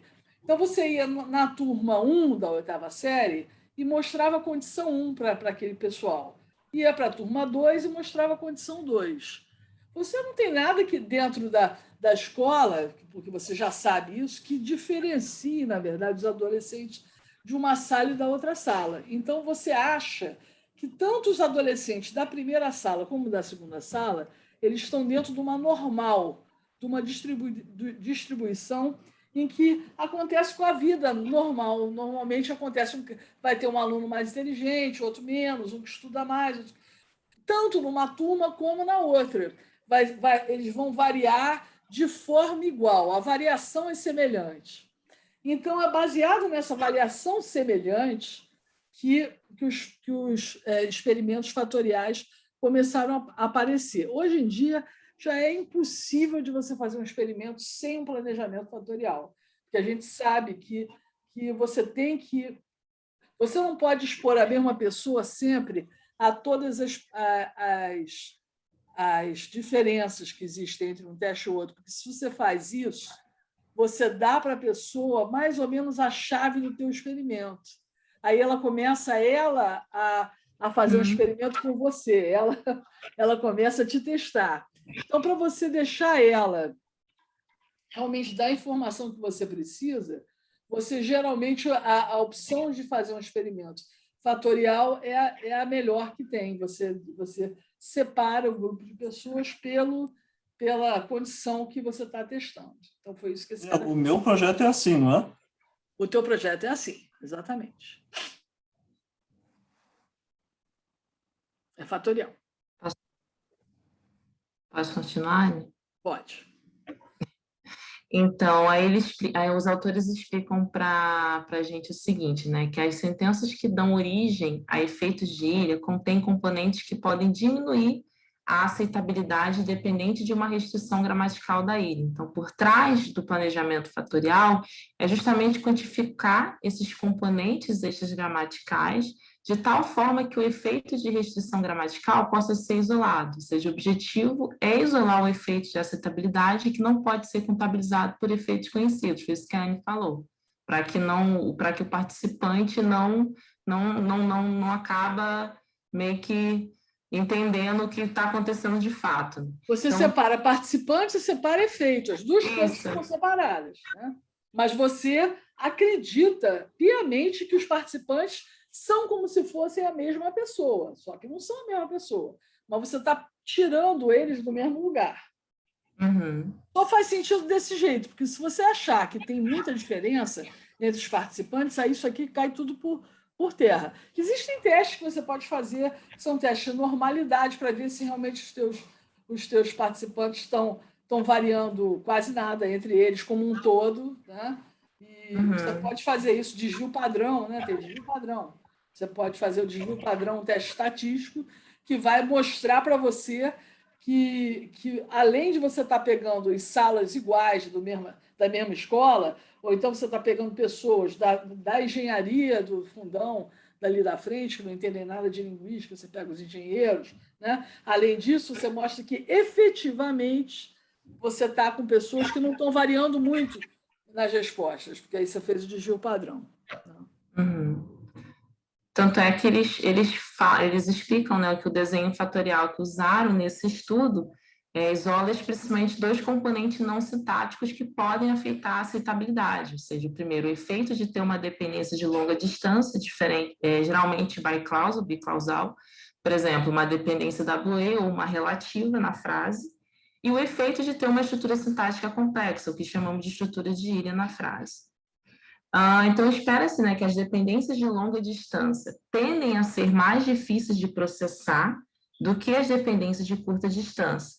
Se esta dificuldade de processamento impactar o julgamento de aceitabilidade, então sentenças com dependências de longa distância serão classificadas abaixo do que sentenças com dependências de curta distância, independente de suas restrições de ilha serem violadas. Da mesma maneira, as estruturas de ilha geralmente envolvem estruturas mais complexas, como, por exemplo, os NPs complexos que a gente viu anteriormente. Se essas estruturas ou seus significados impactarem esses julgamentos de aceitabilidade, sentenças contendo estruturas de ilhas serão classificadas abaixo do que sentenças que não contêm estruturas de ilhas, independente ou não da extração de ilha ocorrer.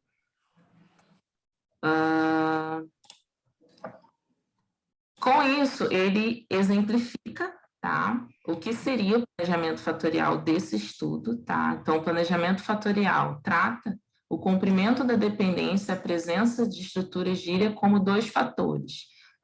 Esses dois fatores seriam gap position e structure, e para cada um desses dois níveis, nós teríamos a matriz ou a embutida, uma que não seria a não-ilha e a ilha. Aí ele dá o exemplo com o Eda Island. Então, o exemplo A. Who thinks that John bought a car? Aí você tem um exemplo de não-ilha com uma sentença matriz. No exemplo B, você também teria um exemplo de não-ilha, mas seria com uma frase embutida. What do you think that John bought? No exemplo C, você teria um exemplo de ilha com a sentença matriz. Who wonders whether John bought a car? E o exemplo D seria também um exemplo com ilha, mas num caso de embutida. What do you wonder whether John bought? Deixa eu pular para cá, porque fica uma barra aqui na minha cara. Tá. O efeito de comprimento será capturado pela 12A e a 12B, o exemplo A e o exemplo B. O efeito de estrutura será capturado pela 12A e a 12C. O efeito de ilha pode ser isolado. Então, primeiramente, se calcularmos o efeito total de 12A com 12D, e então se subtrairmos o efeito de comprimento e estrutura do efeito total.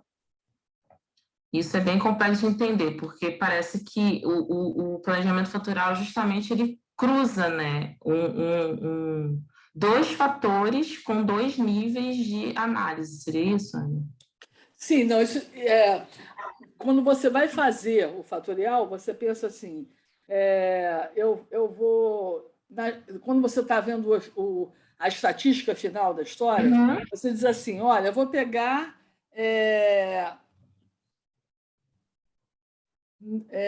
um dos efeitos é se é ilha ou não é ilha, e o outro se é matriz ou se é encaixada, né? Se é sentença matriz ou sentença encaixada. Então, eu vou ter não ilha matriz, não ilha encaixada. Ilha matriz e ilha encaixada. Né? Então, é um 2 por 2. você multiplica 2 por 2, dá 4. Então, esses 4, vamos fazer minhas 4 condições. A condição A, B, C e D. Tá, entendi. Exatamente o quadrado latino, né? Isso, quadrado latino Isso. perfeito.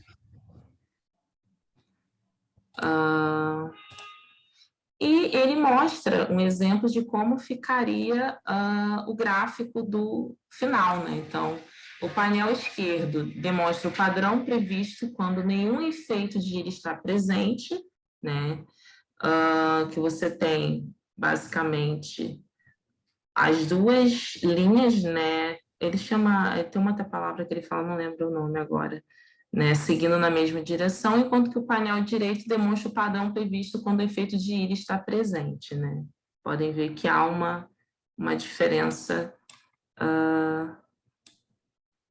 gigante de aceitabilidade. Então, o objetivo é aplicar o planejamento fatorial tanto para dependências WA como para dependências das relativas em inglês e italiano, a fim de investigar exatamente a variação interlinguística e interconstrucional dos efeitos de ilha. Agora, vamos para os experimentos. Então, eles fizeram 8 experimentos primários, tá? Para testar a variação interlinguística e interconstitucional dos efeitos de ilha, 4 em inglês e 4 em italiano.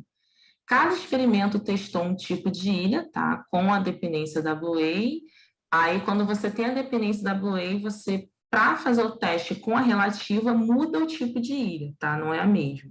Então, com isso, a ideia era minimizar o número de dependências de longa distância e as relações de ilha apresentadas a cada participante, a fim de evitar efeito de repetição. E a distribuição dos tipos de ilha e tipos de dependência em cada experimento foi idêntica em ambas as línguas, tanto no inglês como no italiano. Cada experimento, então, continha 32 itens de preenchimento, o que levou a uma proporção 2 por 1, tá? Havia 16 itens por experimento, 2 tipos de ilha, 4 condições e 2 tokens por condição. Para construir os itens de preenchimento para os 4 experimentos em inglês, eles selecionaram 32 tipos de frases. Eu vou mostrar algumas... Itens de preenchimento que você está falando são os fillers? Os fillers. Não, olha, então tira esse por preenchimento e põe 16 distratores. Isso aí são distratores. Tá. Eu fiquei na dúvida de qual seria a palavra melhor para traduzir, mas eu tive. Distratores, não são os que você está realmente querendo testar, não. É só para as pessoas não entenderem o que você está falando. Os 32 tipos de sentenças foram selecionados de forma a abranger uniformemente a faixa completa de aceitabilidade observada nesse experimento, com a restrição adicional de que 12 dos tipos de extratores vieram do lado aceitável e os outros 20 seriam inaceitáveis. Vou dar para cá. Volta? Nunca voltar. Então, a pessoa do experimento, ela tem que... Então, acho que eu perdi essa parte. Ela tem que julgar a frase faz sentido ou não, é isso? Isso. Eu estava tentando... Tá, obrigada. Sob a suposição de que 3 condições por tipo de ilha são aceitáveis e uma condição por tipo de ilha inaceitável, essa distribuição de itens distratores levaria a uma proporção 1 por 1 de itens aceitáveis para itens inaceitáveis em cada experimento. Ele está trabalhando com uma proporção de 1 por 1. Nem é sempre que a gente trabalha assim. Normalmente, a gente trabalha com mais fillers, mais distratores do que itens experimentais, tá? Nesse caso aqui, ele trabalhou com o mesmo número. Engraçado que essa tarefa foi feita em 2013, mas eu acho que o artigo só sai em 2015, né? Então, eles pegaram esse modelo e só fizeram posteriormente, né? Aí é que esse Almeida é um brasileiro, chama Roberto Almeida, professora há muitos anos do Canadá. Eles criaram, então, vários tokens de cada tipo de frase, né? Puderam usar um token distinto para cada tipo de frase de extratores para cada um dos 4 experimentos em inglês. Embora isso introduza uma pequena variabilidade entre os 4 experimentos em inglês, tem o benefício de tornar cada um dos 4 experimentos completamente distintos. E para o italiano, pegaram 32 extratores em inglês para o italiano e, em seguida, usaram os próprios julgamentos para verificar se a distribuição de aceitabilidade permaneceu conforme o esperado, né? Um por um, inaceitável e aceitável. E eles, no artigo, não mostra todos os conjuntos de itens distratores, mas eles falam que quem quiser ver, a lista está completa, está disponível no site do autor. Aí eu não sei se é no site do Spross ou se tem um site com todos os autores juntos, acredito que não. Aqui eu trouxe para vocês verem, tá? Como seria um exemplo dessas sentenças. Aí, dentro do inglês, você teria a dependência da WH, aí você teria para cada tipo de ilha quatro sentenças, assim como no italiano. Eu não falo italiano, não vou me atrever a ler, mas eu trouxe mesmo para vocês visualizarem. Tem lá no artigo, quem conseguiu ler, mas só foi mesmo um exemplo de como foi feita essas sentenças para o experimento.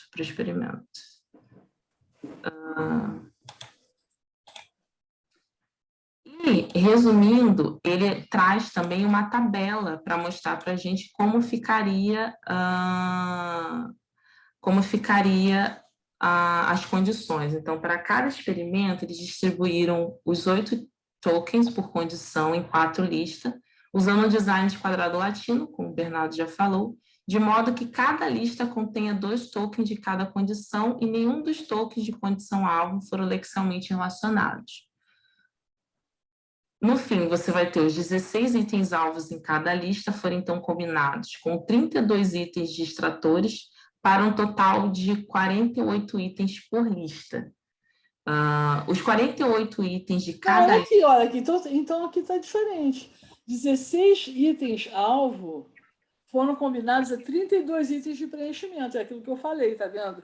Os distratores estão vindo o dobro 32 distratores para cada 16 experimentais. Tá vendo? Está trabalhando com 32 distratores e 16 experimentais, com o dobro. É o que geralmente a gente faz. Tá, show. Então, 16 com 32 dá 48, são 48 itens para cada pessoa. Cada pessoa vai ver 48 itens. Os 48 itens de cada lista foram, então, pseudo-randomizados, de tal forma que os itens alvos do mesmo tipo de ilha nunca apareciam em sucessão imediata. Você sabe o que é pseudo-randomizado? Todo mundo sabe? Ele fica mudando, né? Oi? Fica mudando a cada... Não, a randomização é feita por um programa. Então, você randomiza e aí as frases...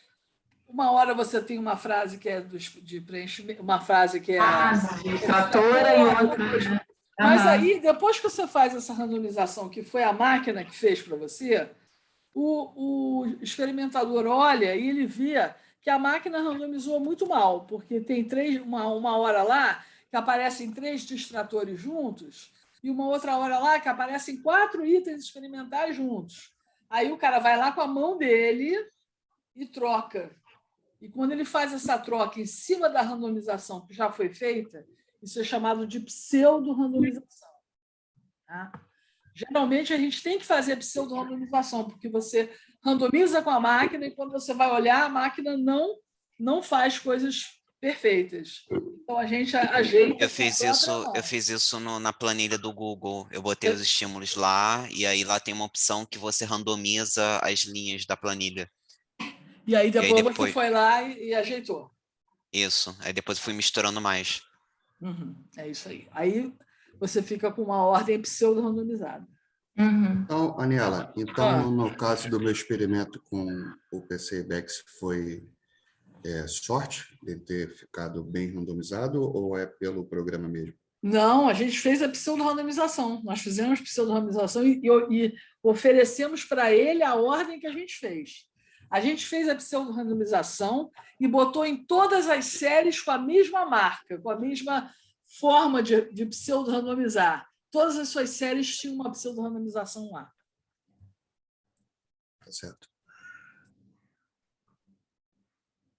Essa pseudo-randomização é feita no próprio programa? Depois que o programa faz, você entra lá e mexe? Ou... Isso você faz, a gente pode fazer pelo Excel, por exemplo, dá bem para randomizar pelo Excel. Aí você põe todos os teus estímulos, os estímulos experimentais e os distratores, põe tudo lá, dá uma lista para o Excel e manda randomizar.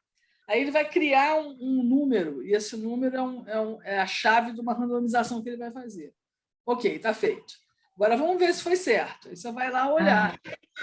E aí você ajeita direitinho. Depois que você tiver ajeitado, você mantém aquele primeiro número, porque se você tiver 4, 5 grupos de sujeitos, você vai fazer a mesma pseudo-randomização em cada um que vier. Então, você pode dizer que, além de você estar lidando com uma normal de sujeitos, você também pseudo-randomizou a ordem que eles vão pegar as coisas. Então, realmente, você tem condição de dizer que os dois estudos são comparáveis. Você pode comparar. Entendi. Eu nunca fiz, então não. Os mesmos 6 itens de prática foram adicionados ao início de cada lista para permitir que os participantes familiarizassem antes de classificar os itens alvos. Para cá. Esses 6 itens foram distribuídos em toda a faixa de aceitabilidade, 2 aceitáveis, 2 moderados e 2 inaceitáveis, e esses itens não foram marcados como itens de prática. Então, na perspectiva dos participantes, eles simplesmente faziam parte da pesquisa. Então, o procedimento de construção resultou em 4 levantamentos para cada um dos 8 tokens de experimento, 32 levantamentos no total, com cada levantamento sendo 54 itens e contendo 2 classificações para cada uma das 4 condições para 2 tipos de ilha. É muita coisa. A tarefa em todos os 8 experimentos foi uma tarefa de escala Likert, de 7 pontos, com 1 na extremidade inferior e 7 na extremidade superior de acessibilidade. A Anabela perguntou que seria... Eu peguei essa imagem aqui, mas acredito que não seja igual, mas tipo, seria de 1 ao 7 e a pessoa ia julgar se estava aceitável ou inaceitável. Seria isso, Anne? Isso, exatamente isso. Geralmente você não escreve nada. Agora eu pensei nisso. Hoje em dia você tem muita Likert com carinha de tristeza, começando com o número 1 e sorriso no último. Mas a única que eu encontrei, então...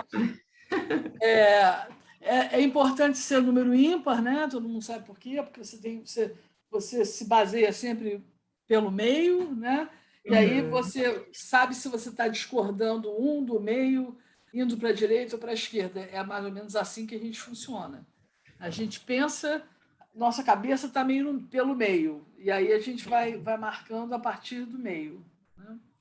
Qual a diferença para a escala Osgood, essa do Likert?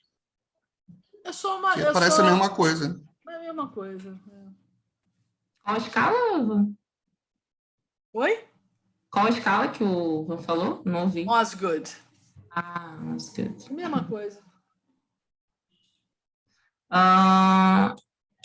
Deixa eu jogar vocês para cá agora para eu conseguir ver. Então, os 4 experimentos em inglês foram conduzidos usando o Amazon Mechanical Turk. É tipo eu dei uma pesquisada, é tipo um site para recrutar pessoas. Né? E 56 participantes foram recrutados para cada experimento, ou seja, 224 no total. Os participantes receberam $2 por sua participação, diferentemente aqui no Brasil. Os critérios de seleção dos participantes foram aplicados da seguinte forma. Primeiro, a interface do Amazon Mechanical Turk restringiu automaticamente a participação de usuários com um local nos Estados Unidos. Ele não revela, tá, gente, qual local. Em segundo lugar, incluíram 2 perguntas no início do experimento para avaliar o histórico linguístico. Você nasceu e foi criado nos Estados Unidos? Seus pais falavam inglês com você em casa? Essas perguntas não foram usadas para determinar a elegibilidade para pagamento, então não havia incentivo para mentir, tá?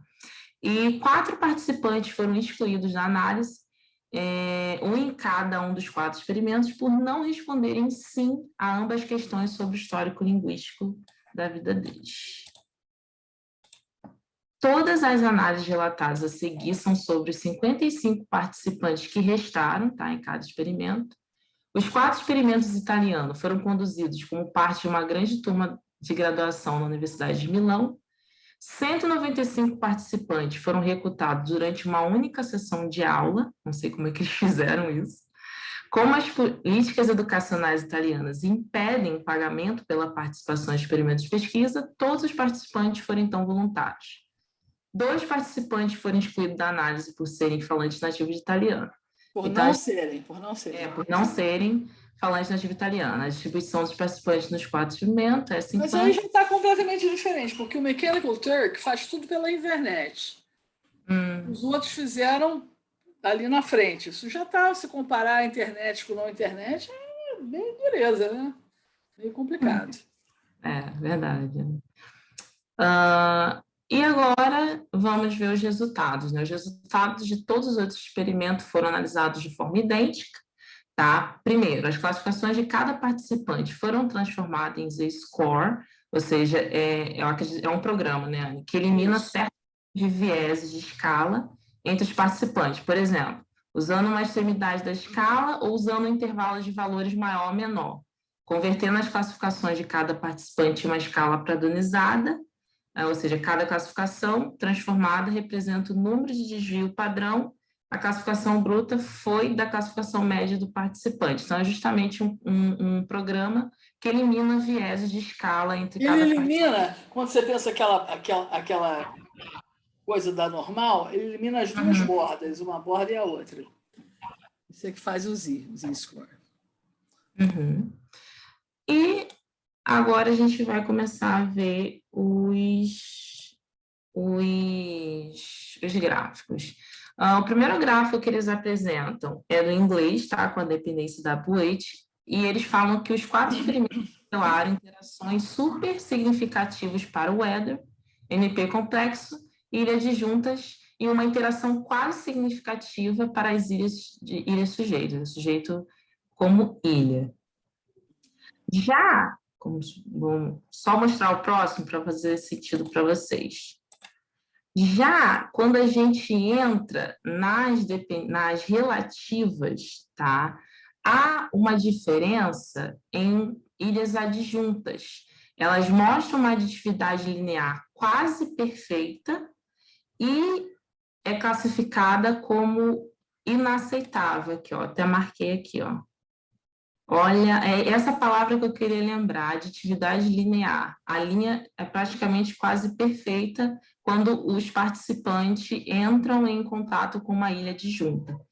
E essa inaceitabilidade pode explicar por que as ilhas adjuntas foram assumidas na dependência do inglês, pois é somente após usar o planejamento fatorial que fica claro que essa inaceitabilidade pode ser completamente explicada pela forma linear pela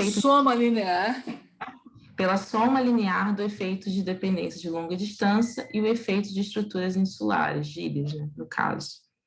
Enquanto que no inglês houve, né, essa novidade de dados em relação a relativas, no italiano, o que vai dar de diferente, se eu não me engano, é em relação, vou passar o próximo para vocês entenderem, é em relação a ilhas de sujeito.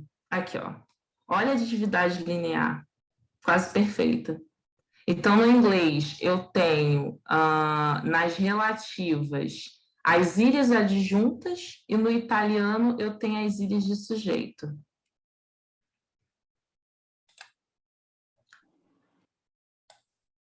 Os autores, então, apresentam para a gente uma tabela mostrando isso, indicando que os resultados desses experimentos sugerem que há, portanto, variação tanto entre os tipos de dependência quanto entre os idiomas. Enquanto o inglês e o italiano mostram evidências de um efeito de ilha para todos os 4 tipos de ilha, como a gente viu, no inglês não mostra efeitos de ilha adjunta e dentro das relativas, e no italiano também não mostra efeitos de ilha, mas aí ilhas de sujeito.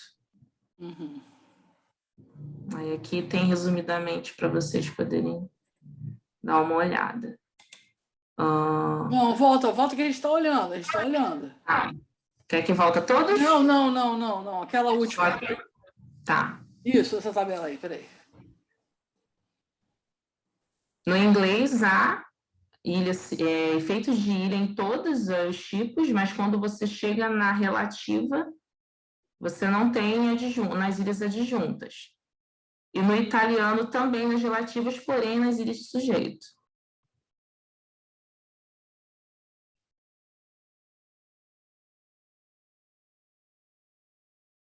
Não tem o efeito de ilha, ele deixa você mover o sujeito.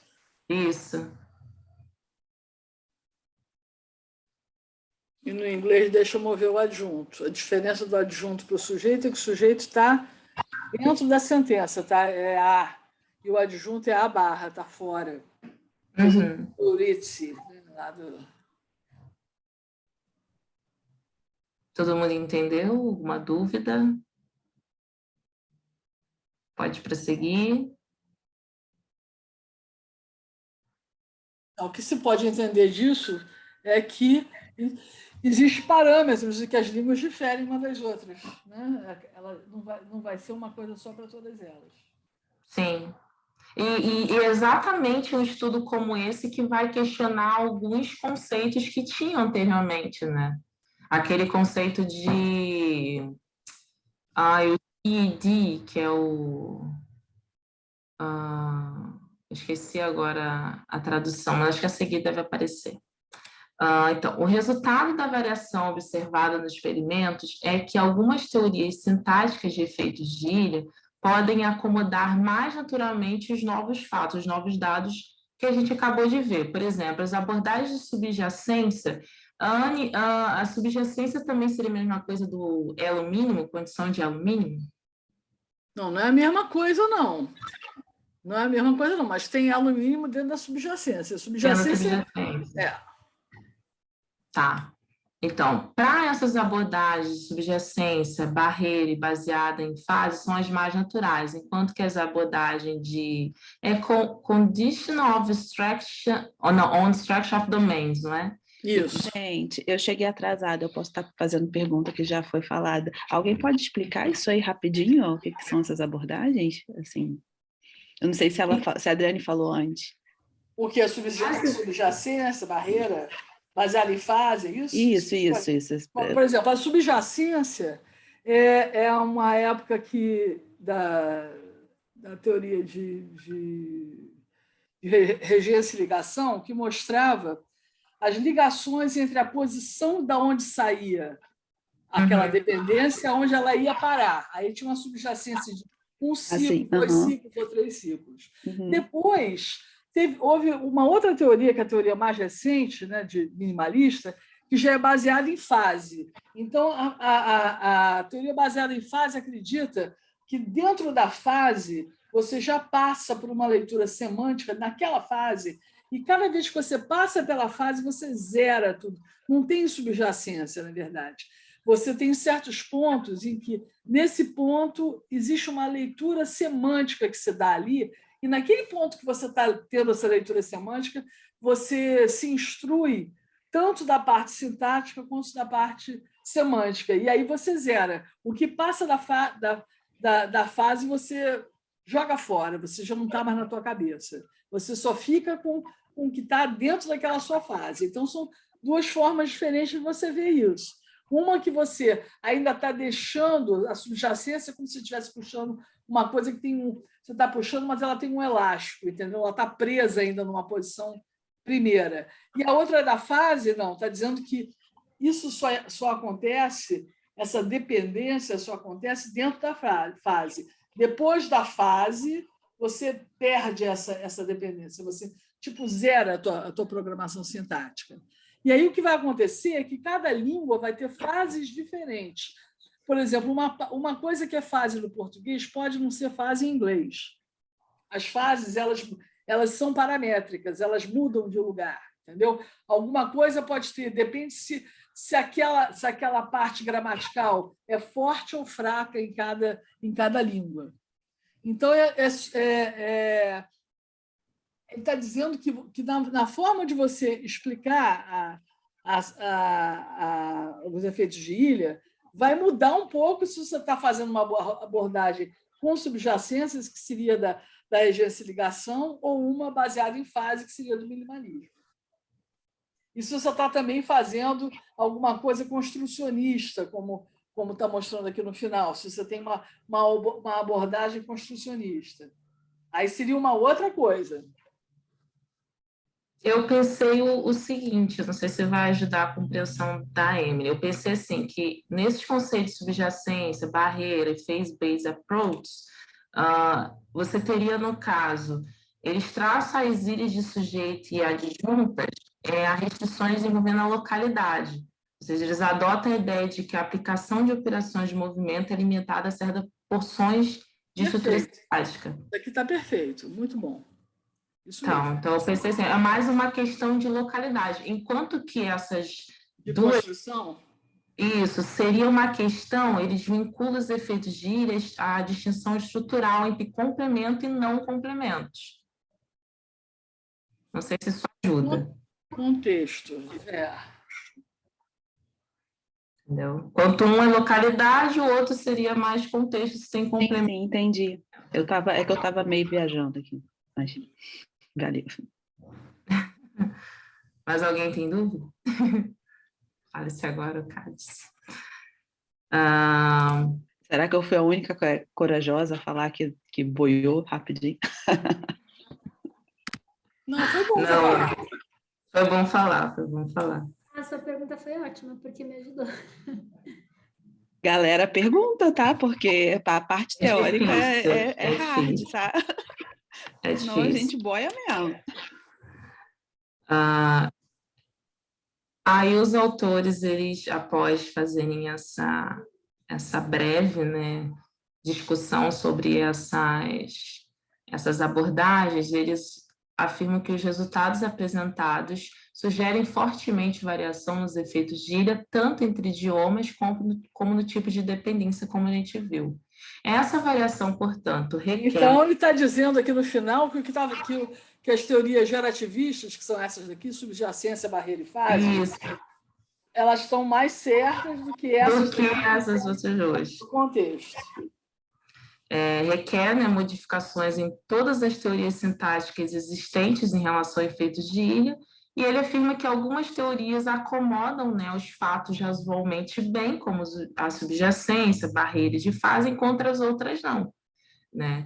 Os resultados também sugerem que a variação realmente se deve à natureza das dependências e não à especificação das características das dependências. Além disso, os resultados sugerem que as frases WA complexas não melhoram totalmente nenhum efeito de ilha, mas, em vez disso, aumentam a aceitabilidade de sentenças que violam a ilha de WA e ilhas NP complexas. E, por fim, eles fazem toda uma discussão e afirmam que esse trabalho experimental formal, nessa questão do planejamento fatorial, ele merece, de fato, um lugar de destaque nas pesquisas que envolvem a parte sintática e a parte interlinguística dos idiomas, no caso, o inglês e do italiano. Então, esse cara está dando, o Strauss, volta um minutinho. O Strauss está dando uma pancada na cabeça, porque na teoria linguística, por muitos anos, a parte experimental foi rechaçada. Assim, ninguém queria fazer parte experimental. Todo mundo só queria fazer quase uma matemática, né, pensando na teoria linguística, aonde que exatamente existiria um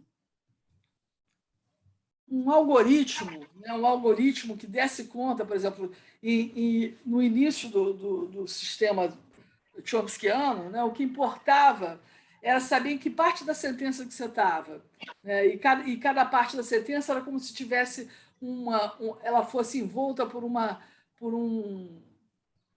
membrana celular, né, e cada uma teria uma outra maior e uma outra maior, e você teria que ver os domínios, né, os domínios de cada uma dessas Por isso que é subjacência, né? Depois isso foi trocado pelas fases, né?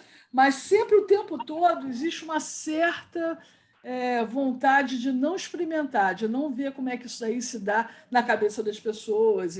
Se bem que o teste que eles fizeram foi de julgamento, gramaticalidade, é um teste muito simples. Esses testes podem ficar muito melhores, poderiam ser, por exemplo, teste com EEG, teste com imagem, poderiam ser mais sofisticados. Fala. Não, o que eu ia chamar a atenção é que era o seguinte, uma das coisas que os autores eles ressalvam no texto é que eles trazem esse negócio desse julgamento justamente para trazer para ser mais confiável, para não depender só da avaliação de um linguista, entendeu? Essa que é a ideia por trás. Pois é, não, isso é super bom, mas isso ainda é pouco, entendeu? Ainda pode ficar muito melhor, porque você pode fazer mais do que um julgamento, soa bem para mim ou não soa bem para mim, você pode realmente olhar dentro do cérebro e ver o que está acontecendo quando isso está acontecendo, quando você está lidando com um problema desse de tirar uma parte da sentença que tá longe do ponto de interpretação. Você poderia ser até bem mais exploratório do que ele está sendo, mas ele já está sendo mais do que você trabalhar só você com a sua ideia. Deixa eu falar essa frase para mim, deixa eu ver se a frase soa bem ou não soa bem. Vou chamar uma outra pessoa. Ei, fulano, o que você acha? Soa bem ou não soa bem? Né? Essas formas de você testar estão muito longe, né, realmente de uma verdade biológica a respeito dessas sentenças na cabeça de um ser humano. Né? A verdade biológica dessas sentenças na cabeça de um ser humano precisa ser testada com mais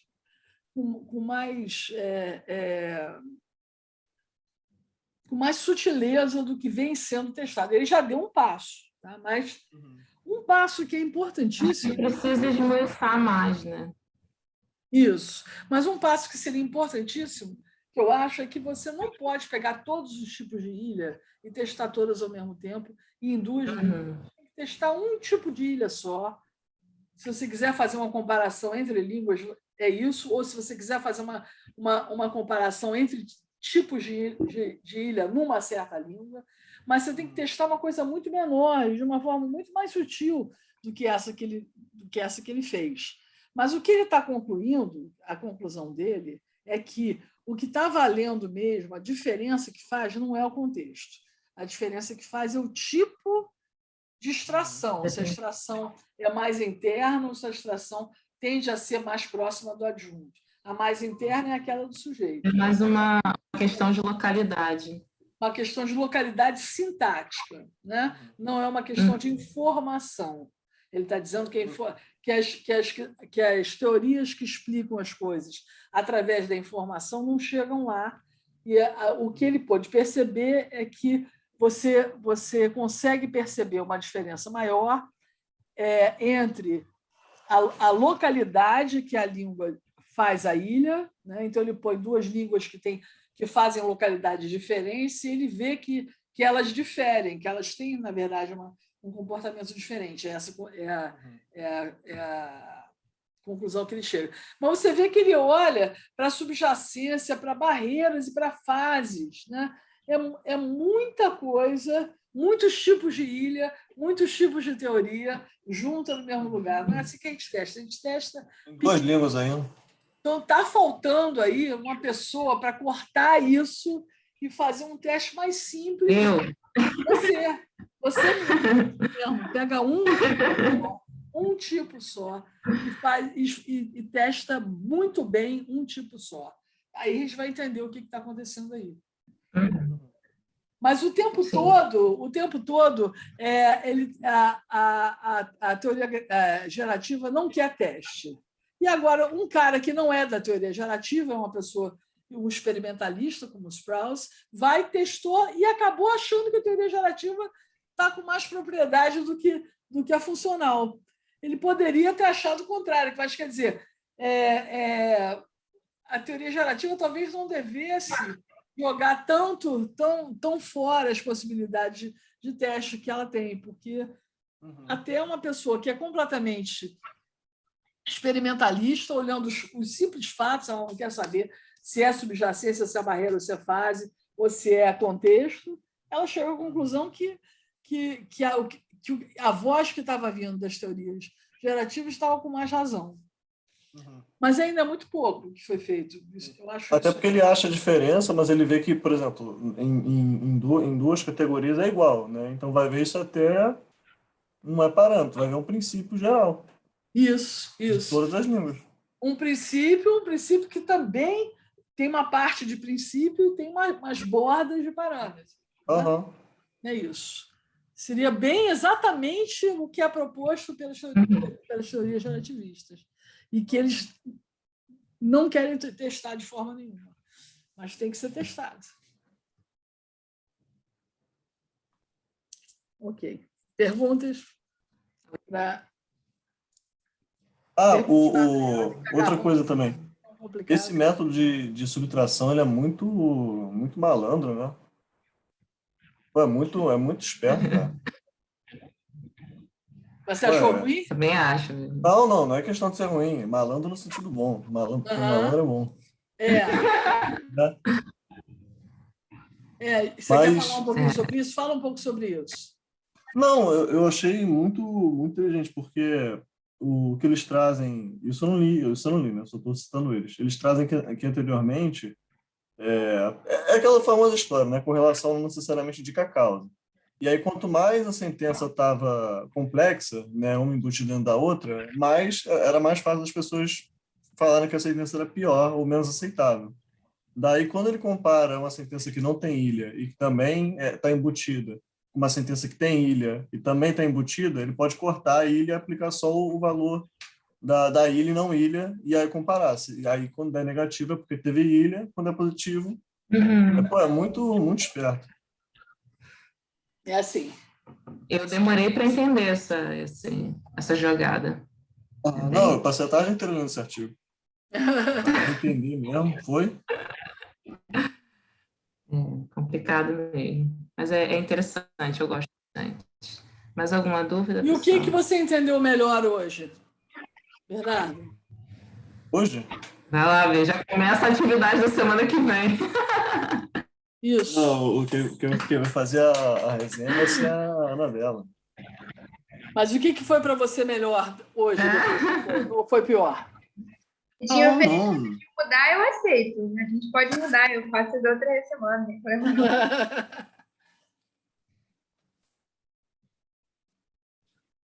O que você achou que ficou mais claro para você? A parte de filler eu não tinha entendido, para ser sincero. O que ele tá falando de filler, etc. Eu pensei que fosse alguma, sei lá, enfim, mas eu não tava entendendo. Aí ficou claro, aí deu a volta completa, assim. E também essa parte das explicações linguísticas que você trouxe, assim, isso é um negócio que, pô, é muito difícil de você comparar, assim, saber de cabeça, né? E aí foi um negócio também que eu fiquei meio perdido. Então, acho que a principal contribuição para mim foi essa diferença teórica, assim. Mas o que eu mais gostei foi de saber que o Chomsky ainda tem razão, em parte. É verdade. Eu acho tão bonito, desculpa, gente. Eu acho tão bonito. Você pensar uma ideia, né? Você pensar que uma ideia que você tem dentro da tua cabeça pode ser realmente pode realmente descrever um funcionamento tão complexo como esse, né? O homem é um gênio, é uma coisa impressionante. Como é que pode? É um negócio incrível. É de se espantar mesmo. É uma coisa... Não dá nem para entender como é que uma pessoa pode chegar a isso. Né? Mas ele tem que... Agora ele não tem mais que nada, mas a gente tem que pegar uma coisa dessa e arrumar uma forma de testar. Né?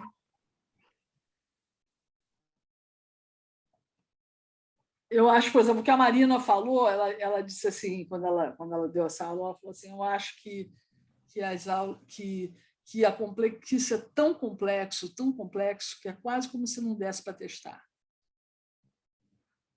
Só que não dá para testar assim como esses caras fizeram, tudo junto. Mas se você pegar se você desmembrar e pegar uma parte pequena, dá para testar assim.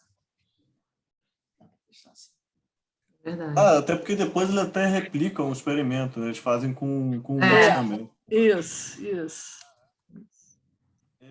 Mas o que eu ia perguntar é o seguinte: alguém tem alguma indicação de livro de história da linguística gerativista, alguma coisa assim, da teoria? Alguém sabe de Tem algum? aquele Linguística Gerativa, acho que do Kennedy. Não lembro se ele trata da historiografia, mas tem, ele é bom. Não é o curso básico, não, né? Não, não. é Eu do tenho. Eduardo Kennedy, Linguística Gerativa. Eu vou te mandar uma foto depois. Eu tenho ele, Bernardo, se quiser eu te empresto. Pessoal, deixa eu te perguntar um negócio. Me pediram aqui, durante a aula aqui, se teria alguém interessado em fazer um trabalho de freelancer para compor um cartaz grande que precisa de figuras e não sei o quê, e depois vou mandar para um lugar para imprimir. Tem alguém que gosta de fazer esse trabalho? Oi? CorelDRAW. Não deu para ouvir você. Não deu para ouvir você, não, Bernardo. É CorelDRAW. Não, eu acho que nem precisa de CorelDRAW, não. Eu acho que é uma coisa mais simples do que isso. A pessoa vai te dar os cartazes, o que está escrito, e a pessoa monta o cartazão. Pode ser no Photoshop? Isso. Eu tô... Quer fazer? Mas eu não sei exatamente o que a pessoa quer, né? Mas se for alguma coisa talvez muito complexa, talvez eu não consiga. Não, ela falou que não precisava ser uma pessoa da área, pode ser alguém que quisesse fazer um freela. Quer que eu dê seu nome? Darei. Alguém quer falar alguma coisa? Niela, posso falar rapidinho contigo depois? Não precisa ser agora, não. Rapidinho depois. Tá bom. Pessoal... Gente, só rapidinho. Essas são as minhas... Só para finalizar aqui, para poder fechar a tela. As minhas referências e um carinho do dia de hoje para vocês. Amizade nunca morre. Feliz Dia do Amigo. Hoje é Dia do Amigo! Que lindo! Lembrei. Vou parar aqui. Muito obrigada. Foi ótimo. Foi ótimo. Um assunto muito difícil. Eu espero que tenha... Foi ótimo. Introduziu todo mundo a esse artigo que é bem complicado. Se alguém se interessar, que eu acho que só você que está interessada nisso. Isso é muito complicado. Quem não gosta de ler sintática é maluco, hein? É verdade. Mas vale a pena. Claro que vale. Então a gente ficou só segunda-feira ou amanhã vai ter também a segunda? Se você quiser, eu amanhã posso te atender de manhã, se você quiser. Como é que é? A gente conversa. Me manda um e-mail, tá? E-mail, tá bom. O e-mail ou WhatsApp? Tá bom. Tá bom. Ok. Tchau, gente. Obrigada. Parabéns, Adriane. Tchau, gente. Obrigada. Bom fim de semana. Parabéns, Adriane. Aniela. Obrigada. Vou ligar aqui rapidinho. Eu fiquei assistindo aqui dentro do carro porque não deu tempo de eu subir de volta. Aí eu hoje queria te pedir